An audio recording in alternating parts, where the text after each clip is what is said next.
and welcome to the Daily Express's Royal Roundup. This is a festive edition, so we'll be talking about all the key events and topics which have happened over the past year, and there's certainly been a few of those. Do share what your favourite royal moments have been in the comments, and of course, any questions of the topics that we discuss, as it's not only looking back at this year, we're also talking about the King's relationship with his son, Prince Harry, what the royals are up to over the festive period, and looking on to that festive speech. What can we expect from it with our new monarch? But without further ado, we're joined by Daily Express's royal correspondent, Richard Palmer. Richard, hello. Hello, happy Christmas. Happy Christmas. All my reindeer antlers for this festive program. Oh yes, no, I didn't bring mine either, but I do have a little festive task on. So there we go. Now, Richard, it's been a busy week for you, as per usual, as this whole year has just been crazy. To sum up the royal events over the past year, how would you sum it up in one sentence, if you can? Very busy, and quite messy, really, when it's come to their family's relationship with two relatives. Yeah, it's. Do you know, when I've been doing this job as royal correspondent now for coming up for 19 years, and there used to be quite long spells at various times in the year where there was really nothing to report. When they were up at Balmoral in the summer, occasionally you'd get photos of them out and about, at a picnic or something.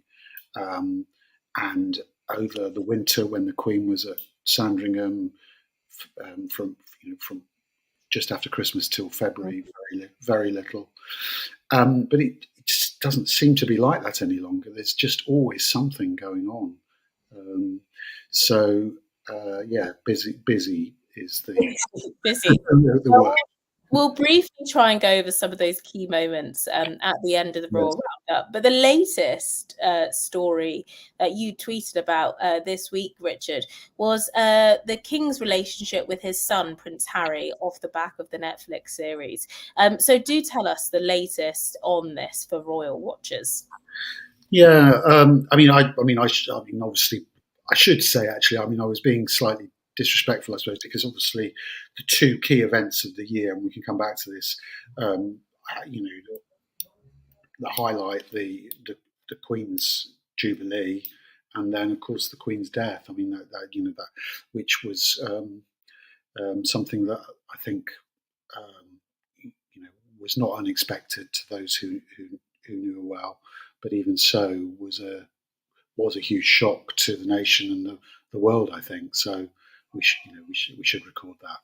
That is true, and we'll be going into more depth about that with those pictures, which will be around forever. Yes. We'll be going into that more in depth later. But yes, going back to the King's relationship with his younger son and his younger son's wife. That has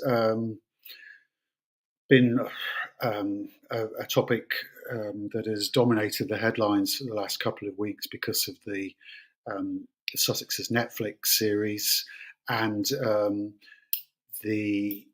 I suppose the latest on that is that the Sussex camp are saying that they want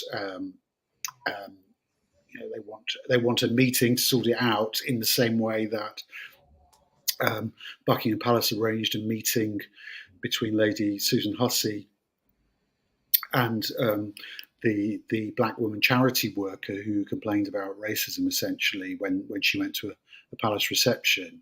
And the Sussex camp is saying, well, you were able to do it for her, why can't you do it for us? And there's a real mixed messages coming out from the palace. I mean, I think the first thing to say, as I think we noted last week, was that after initially suggesting that, depending on how serious it was, Prince William was willing to speak out, when it came to it, the people close to them, to both the King and to the Prince of Wales, decided that they really didn't think it was a good idea to say anything at all on the record. Clearly there was a bit of briefing going on from royal sources behind the scenes still, anonymous sources, which is not ideal, but it's just the way things are done here. When I started off in journalism on the Ealing Gazette, I remember being told that anybody working as a spokesman or spokeswoman for an organisation ought to be willing to put their name to any statement they make on their behalf, but it just doesn't work like that. And government departments as well as palace press officers and other people close to members of the royal family like to brief anonymously. And anyway, I digress. So there's a bit of a mixed message coming out from the king as well, because we're not saying, we're not going to get into tit for tat. We don't think there's clearly, the king is upset about some of the things that have been said in those programmes, and clearly the Prince William, Prince of Wales, is really not on speaking terms with his brother at the moment, and yet at the same time, sources close to the king, senior palace sources, are saying that he wants to maintain a relationship with Harry and Meghan and their children, and he, in an ideal world, he wants to fix things. He wants to mend that broken relationship. I think there's always a difference between how they act as a family behind the scenes, some of them at least, and what happens officially. So I think it's easier for King Charles to maintain some sort of relationship with his son privately as a family, as family members, than it is on an official level. And I think officially, I have to say, different reporters work on stories, and one of the reporters I was working on with this over the last few days, I think, believed that the king actually wanted to set up a meeting and thrash it all out with Harry and Meghan, and I don't believe that is the case. So it's a bit difficult sometimes. Paper tries to speak with one voice, but there are differing views. And my understanding of the situation is that he wants a relationship with his son and daughter-in-law and his grandchildren. The Sussexes want to thrash it all out, but they're looking for an apology. And the king and William and other members of the family really believe that they're not in the wrong, that it's Harry and Meghan who are in the wrong. So the prospect of there being some sort of meeting to thrash it all out and for apologies to be issued, I don't think look very strong at all. No, and of course, the king had a special relationship as well with Meghan. We all saw on the wedding day when he walked her down the aisle, given the circumstances of her father. So I was wondering, in this case as well, obviously there's a father-son relationship, but there's also a daughter-in-law and a father-in-law relationship there as well. How is this affecting things, or are they very much two separate camps against each other, or is there separate communications with Meghan and the king, or is it very much all in one? I think that there are phone calls between the king and the Sussexes. I don't get the impression that the tensions are quite as high between them as they are between the Sussexes and William and Kate. Yeah, that's where the biggest problem lies, I suppose. Yeah, and of course, Christmas is all about family, all about coming together. The time of forgiveness and moving on, and with the fact that they're across the pond and most likely not coming over, I'm guessing that will only add to the tensions. Yes, I think you're right. So I don't see an immediate prospect of reconciliation between them all. But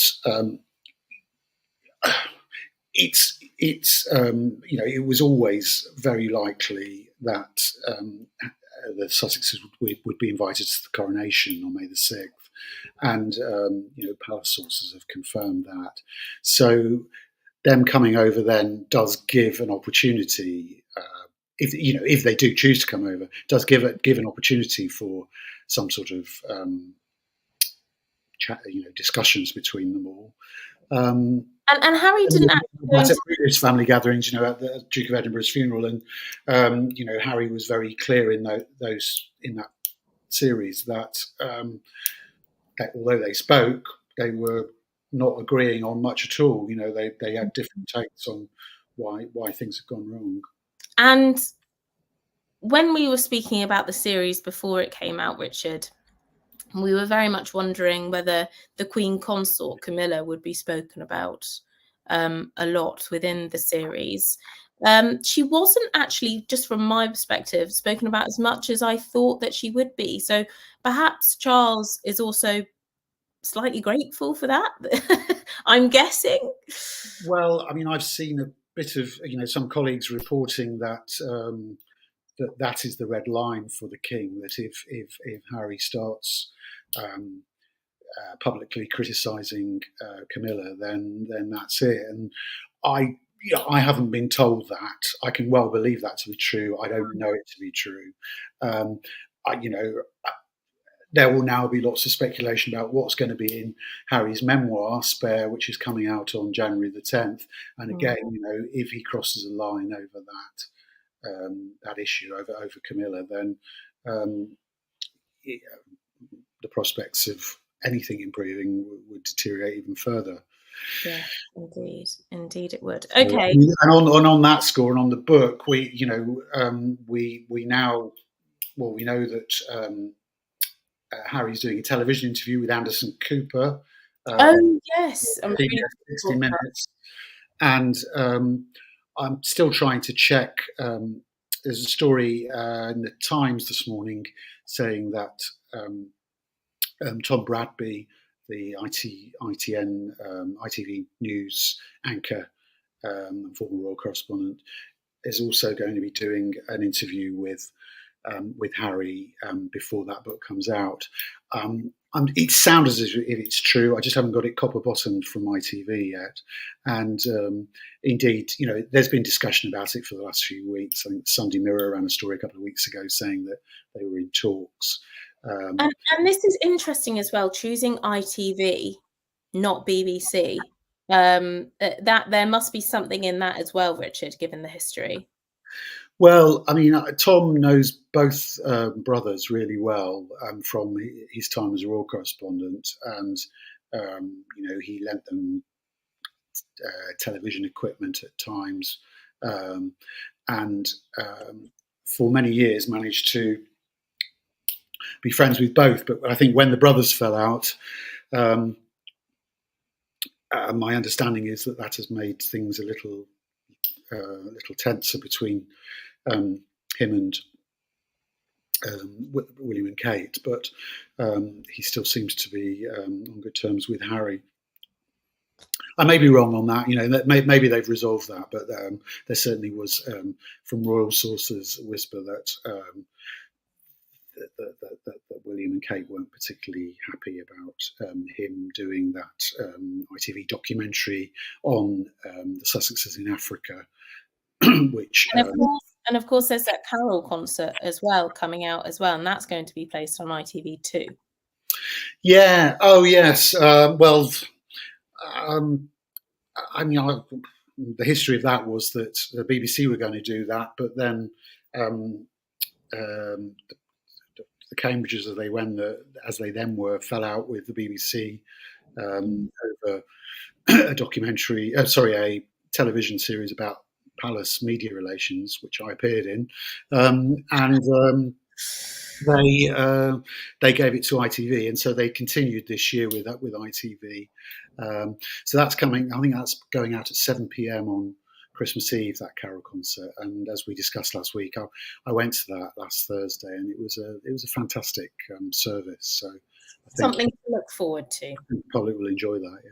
Yeah, definitely. I will be definitely tuning in.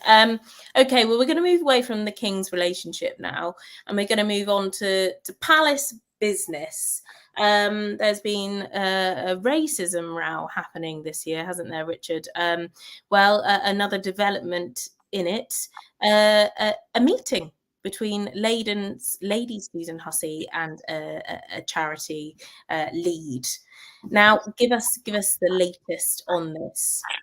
Yes, so the Ngozi Fulani, the woman domestic violence campaigner, went to Buckingham Palace at the end of last week, and they seem to have resolved their differences and Lady Susan's apologised, said that no malice was intended, and Ms. Fulani seems to have accepted that. And that there was no intention to cause offence. So this, if you remember, there was a discussion about where are you from, where do you really come from, and I thought when you mentioned racism, Rao, you were going to be speaking about a certain newspaper columnist, actually. Oh, of course, of course. Well, I was speaking about this all of this morning. I don't know how I've missed that. Well, let's also speak about that. We'll update, and then we'll go on to Jeremy Clarkson. Yeah.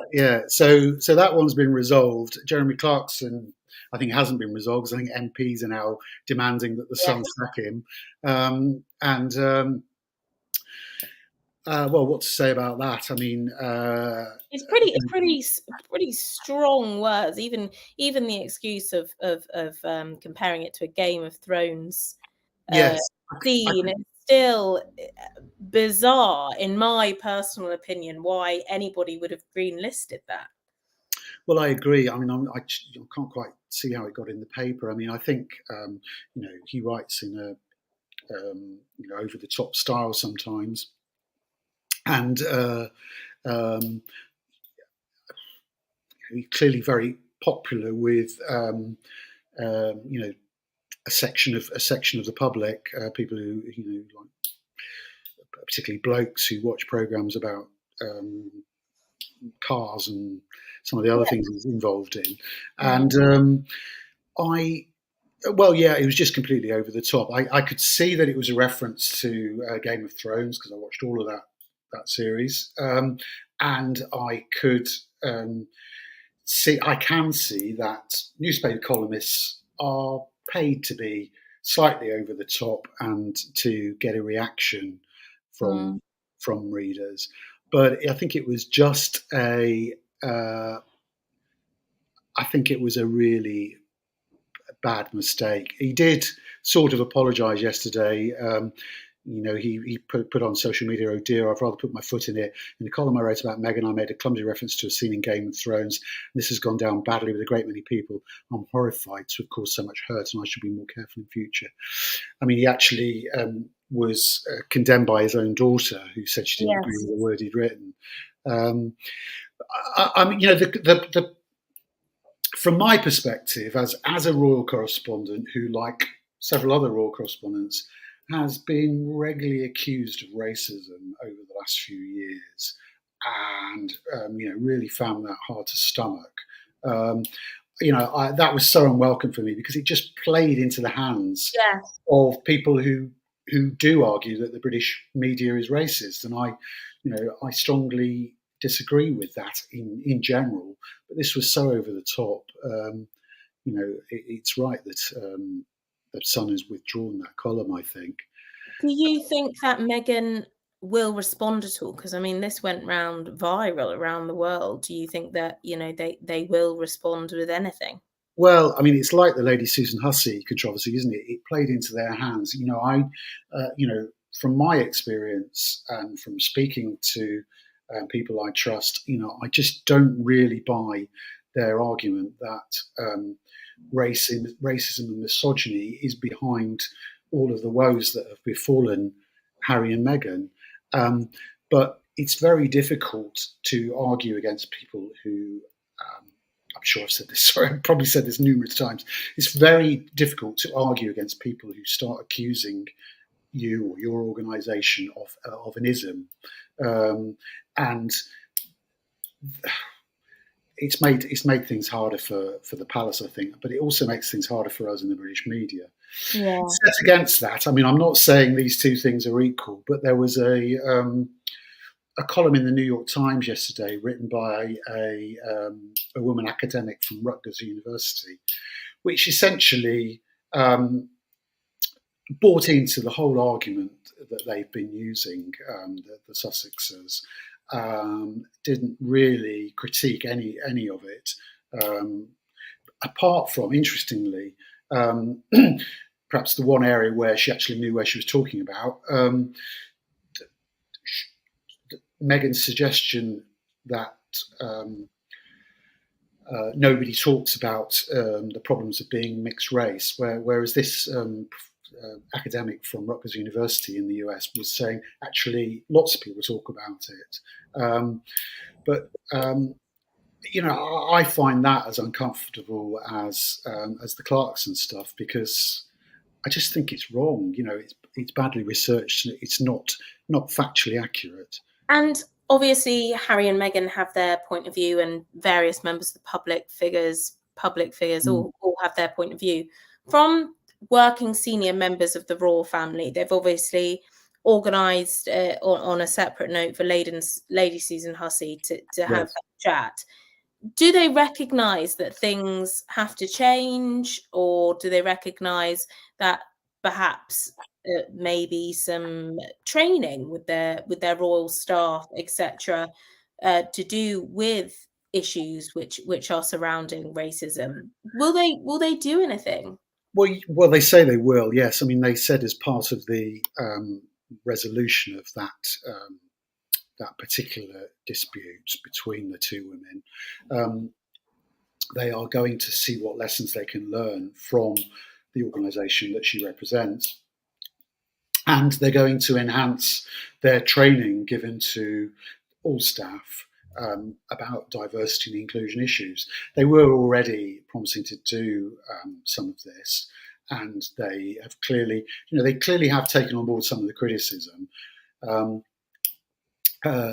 So, for example, in the last couple of years, they have been increasing.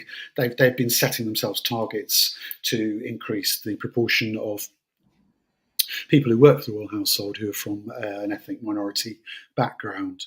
But they still, obviously, there will always be people who say they haven't done enough. I mean, there was talk of them employing what was called a diversity and inclusion czar, but I don't think that role has ever been filled in the royal household. I don't think that's happened.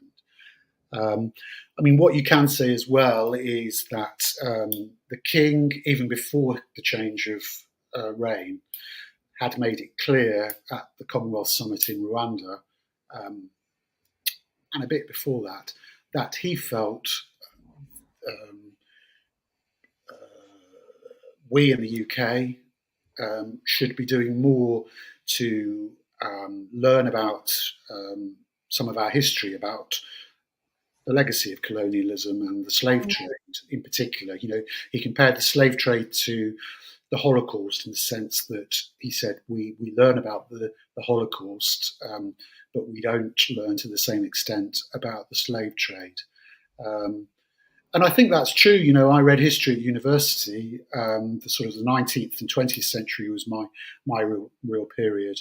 But I've done all sorts of courses when I was younger in history, and we never really learnt in school or at my university, as far as I can remember, about just how about the slave trade. We learnt about Wilberforce and the abolition of the slave trade, but not what happened when it was ongoing.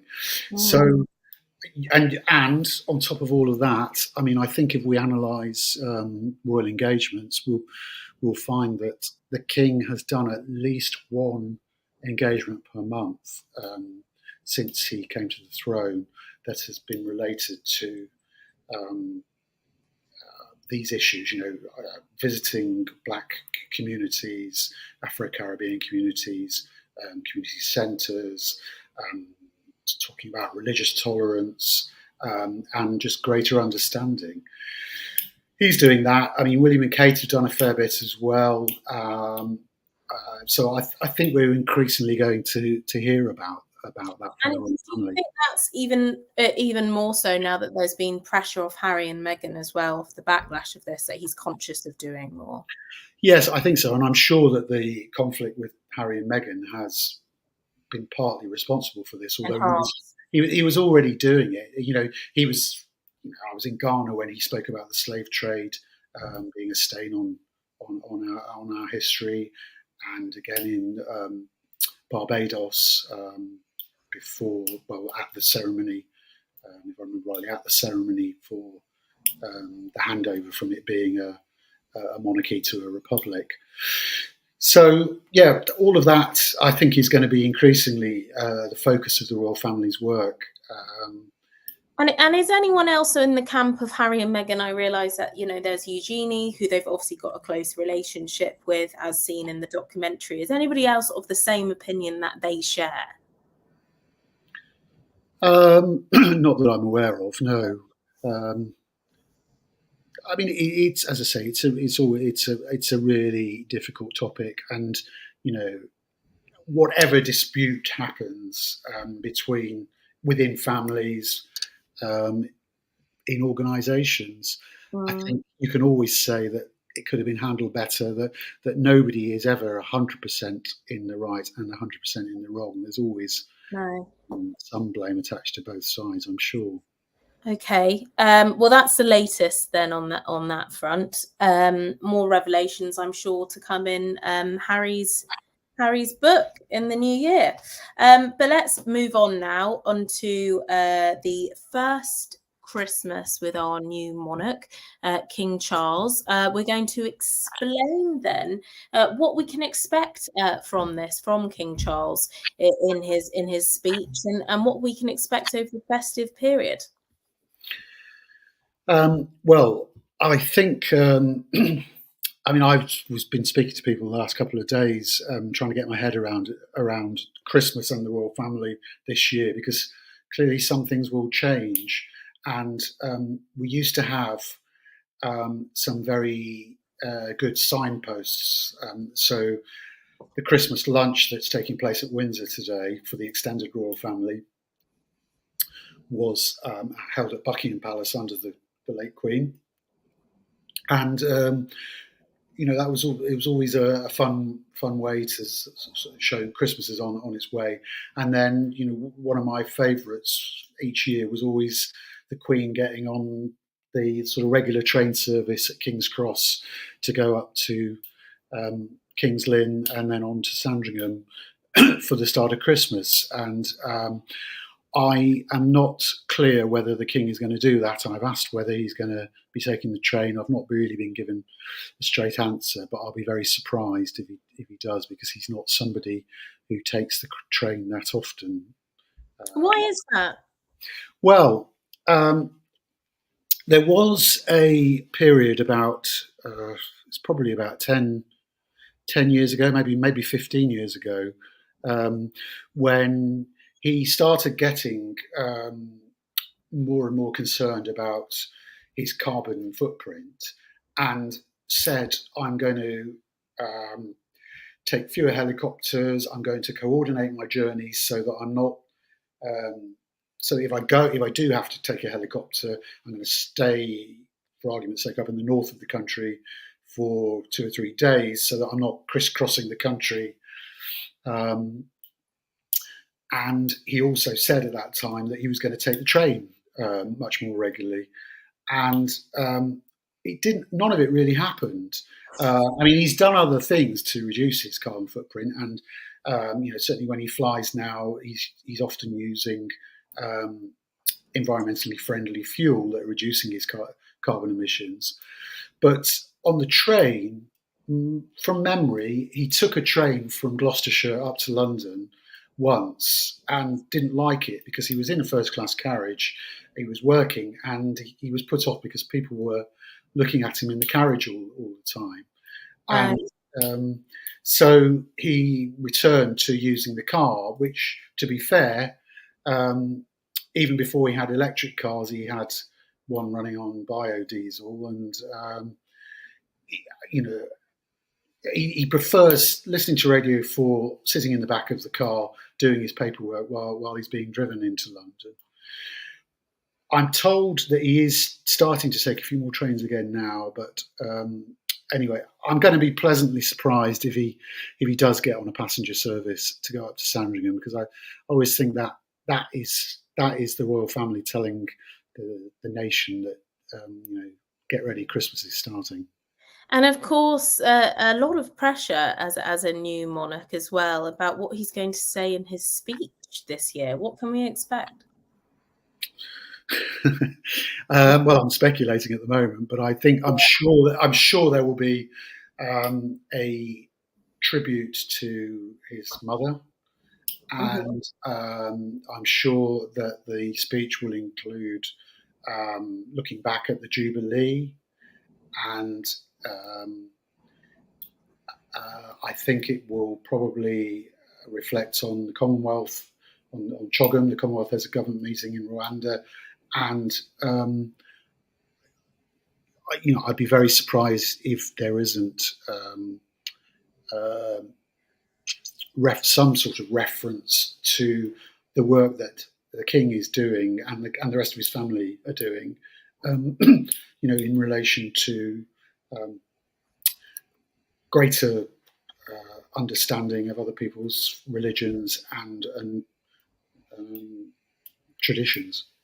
Okay, and no particular reference to any family members. Keep it quite broad, I'm going to guess. This is obviously all speculation here. Yeah, I think there's been some speculation that he'd mentioned Harry and Meghan, because it's been recorded already, that he'd mentioned them before this latest series of Netflix shows, or certainly the second tranche. But sorry, I don't know the answer to that. No.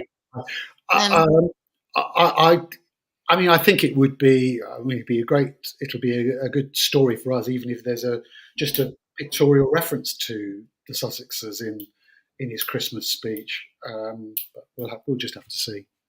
Just have to wait and see. But he does want. It would be seen as an olive branch, wouldn't it?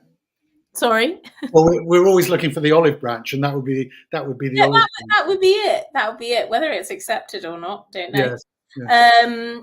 Okay. Well, that's the first Christmas with our new monarch. It will be different this year, that's for sure. And going on to key royal events. We've had quite a few this year. Sorry, Richard. We've had quite a few. Talk us through then this year, because every single month has had something going on, whether it be awfully sad or whether it be a moment of joy in the royal family. Yes. Yeah. Well, yes. I mean, I suppose yes. You have to start with the Queen's death and the outpouring of grief over that, and I think it was as we expected, or always said when this happens, it's going to be a bigger story than when Nelson Mandela died, and people always talked about the fact that for so many people around the world, she was just a permanent fixture. She'd been there all of their lives, and there aren't that many people in the world who've been around longer to remember George VI and previous monarchs. So I think those. I think the transition for the new king was much smoother than I expected, and many people expected. I think he expected, perhaps. Possibly, I don't know. I mean, he handled it very well, I think, and there must have been an extremely difficult time for them all. You could see how shattered they all were at some of the events, and you could see how grief-stricken they were, really. But they put on a brave face, and and it was always going to be a strange period as well, because like other royal correspondents, I knew what the plans were. They call them bridges. Each for each member of the royal family, there's a different plan for what happens if they die, and the plan for the monarch dying was always as much about introducing the new king to the nation and Commonwealth as it was about grieving the last monarch. So I no I thought that it showed the UK at its finest. Really, that period. I thought the BBC did a fantastic job of covering the state funeral and some of the other events, and all the broadcasters did, really, one way or another, and that for me will stand out as the biggest memory of 2022. Yeah. But of course, before that, you had the high point of the Platinum Jubilee, and lots of debate about would we actually see the Queen.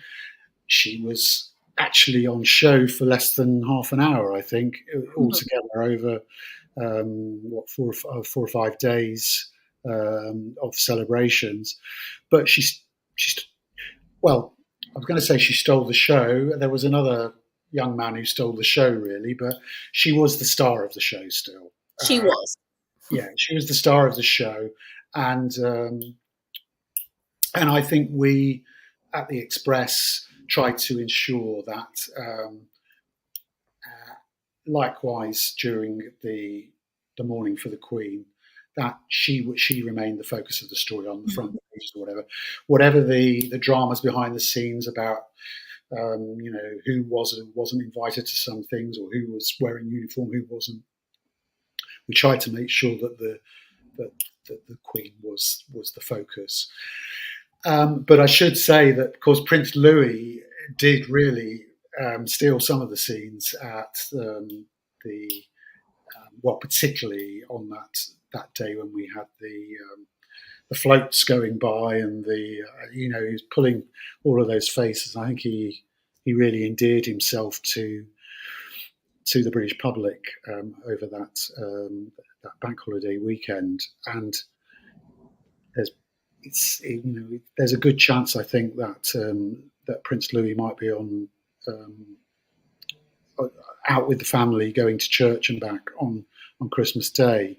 Well, that would make for some nice front covers, won't it, Richard? Well, yes, it would. So, yeah, I mean, and I think, what else can you say about this? We've increasingly seen George and Charlotte out at state events, at official events. They're just very, very gradually being introduced to the life that awaits them. And I suppose the other thing that really stands out from this year, perhaps you can remind me of other things, but was the Cambridges, as they then were, tour of the Caribbean. Yes, which had a mixed reaction. Yes, yeah, and the controversy over all of that. And then, of course, all the work that the royal family have been doing about Ukraine as well. But yeah, that tour to, well, I mean, it feels like I think we said this the other day, it feels like every time that William and Kate go away now, something major happens. And kicks off. Yes, it kicks off. And it certainly did kick off on that tour. And as I say, I've tried to, as I do in most things, tried to present a balanced view of that tour. And, they're there on their Christmas card. And I think, that tour, we're yet to see the results of that. And I was asking somebody about it the other day, because when we were coming back from that tour, there was so much controversy about it that we were being briefed that future tours wouldn't be like that this was going to change the way that the royal family, particularly William and Kate, approached royal visits. And I think in 2023 we might see the fruits of that, because almost inevitably the king and his family are going to tour some of the Commonwealth nations. They go, you know, the Commonwealth nations are overdue a visit from their new monarch. Certainly the overseas realms, places like Australia, Canada, New Zealand, and again some of the Caribbean nations, and particularly the Caribbean nations. It's going to be extremely interesting if the royal family members do end up going back there, how they handle things, because they did get a good reception from most of the people who turned out to see them. When we went with them to Jamaica, Belize, and to the Bahamas. But of course, there was controversy about slavery and the remnants of empire, and there was particular controversy over photo of William and Kate talking to the crowds through a wire fence in Trenchtown. In Jamaica, in Kingston, Jamaica, and there was controversy over them taking a salute on a dais in sort of full imperial regalia, for want of a better phrase. Also in Kingston. There was also, of course, there was controversy over land rights in Belize as well, and that whole tour became. It got overtaken by the various protests, I think. Do you think that, obviously you said, royal protocol and stuff around that tour, but personally for William and Kate, do you think it will change the way that they approach tours with more of a hands-on approach before they give the go-ahead to doing anything? Well, I think I know we discussed this at the time, but I mean, I did feel for them a little bit, because I think the tours were the Caribbean, the tours that all of the members of the royal family undertook in this last year, in the first half of the year for the Jubilee, were designed to sort of look back. So they looked back over the Queen's 70-year reign. So they had that nostalgic feel, but they also, of course, had a dated feel about them. Yeah. And, but I did feel some sympathy for them, because I know that William was really concerned beforehand about using that saluting dais, because he and the Queen's. Well, it wasn't just the saluting dais. I've slightly told that wrong, haven't I? It was the use of an open-top Land Rover. Yes, that was it. Yes, and it wasn't a dais, and he was concerned about it before they went, but it was. And he asked several times, do they really want us to do that? And it was the Jamaican government, we were told, that was really very proud of this Land Rover, having been around since more or less the start of the Queen's reign, and wanted to show it off. And so the Jamaican government was insistent that the couple used that Land Rover. But of course, the messages that came out of it. And they got criticised for it. It was the royals that got criticised for it. And similarly, the incident with the fence, it was not a great looking image. It wasn't. Two members of the royal family looking through a fence, sort of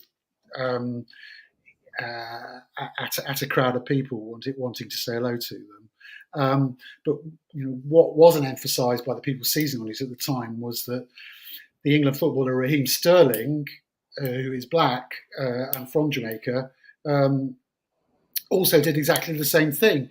The football ground was fenced off like that, and had they not, that's just how it is. But had it not been fenced off, it would have been mayhem, because there were thousands of people there wanting to see them. So I did feel a bit unfortunate, but I think you could say, well, how did the palace let that image happen in the first place? They should have perhaps thought about how it was going to look and made sure it didn't happen. But anyway. We're dealing now with like a modern royal family. Obviously, we've got access to social media, which we're both users of, Richard, and everyone's got an opinion over things, haven't they? And this year has also seen the I guess the talk of other family members and breaking down of their relationships. Obviously, we've spoken about Harry and Meghan. We've also seen Prince Andrew take a very big step back from public life as well, which going on to next year, I assume, will just be carrying on. Yes, I think so. I mean, I think he, as far as I understand it, he acknowledges that it's over for him. But I think he's frustrated because he wants to do something. He wants to move on. But what can he do? If he gets involved in business ventures, then there are potential public relations risks for that. If he gets involved in charities, similarly, everybody has said, or a lot of people have said, he should just do what John Profumo did and sort of just work very low key behind the scenes for a charity, doing very sort of basic things. Is he at all close with his brother? Could he work with his brother towards something at all? Well, I think he'd like to get something sorted out, but it's it's a topic that has just fallen down the agenda for the king. So I don't. A lot. He's been very busy. He's a very busy. He has. So we Andrew is going to be at Sandringham over Christmas, as far as we know, and so is Fergie, his ex-wife, and their daughters. So there's some family time to chat about things there, aren't there? But whether they will want to talk about business. Yes. Well, it's also talk about the elephant in the room, I guess, when they're reflecting on their year, sitting down with their turkey or whatever they do eat. Richard, you probably know more than me. Yeah, I'm going to be. No, it is. It will be Sandringham turkey. Okay. On the estate, but it will be interesting to see if Andrew is out and about on Christmas Day going to church, because last time, as far as I can remember, he stayed away. He in fact, if I think, I hope I'm not getting this confused. I seem to remember he stayed with his father back at the house, because last year we didn't have this, did we? So no, we didn't. Okay, well, looking on to 2023 then, Richard, what can we expect? Obviously, we're kicking off the new year. Everyone's, put on half stone over Christmas probably, and we're thinking festive fun. But of course, it gets landed with a new book, so that's happening in January. But the rest of the year, what can we expect from the royal family? Much of the same. Well, I think 2020, the first half of 2023, is going to be about, as you say, first of all about Harry's book, what the fallout is from that. And then I imagine the king and his family will be trying to move on from that. I would imagine that there will be spring tours where, as I say, the king will be introduced as sovereign to some of his overseas realms and maybe visit some of the other Commonwealth nations. And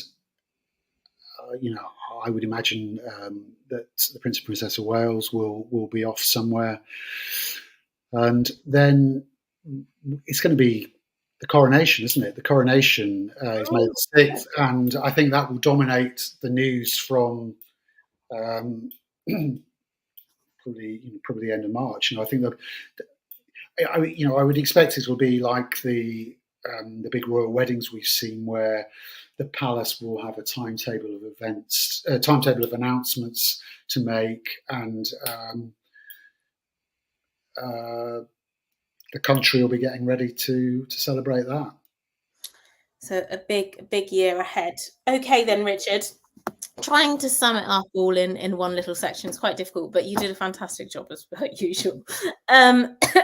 Sorry. I'm nearly losing my voice, nearly the end of the year. We will get through it. It's been fantastic doing the Royal Roundup with you this year, Richard. I've thoroughly enjoyed it. It's been very, very good fun, quite intense at times, but I think that was very much needed given the news agenda of the Royals. Lots to look forward to then.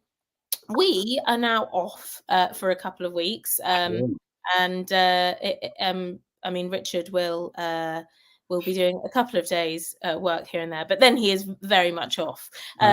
So have a look at his Twitter for any royal updates. Of course, the Express as well will have royal bits going on over Christmas. But will we be back in 2023 with lots to talk about? Richard, thank you, and happy Christmas. Happy Christmas to you and everybody else. And happy New Year. And we will see you next year.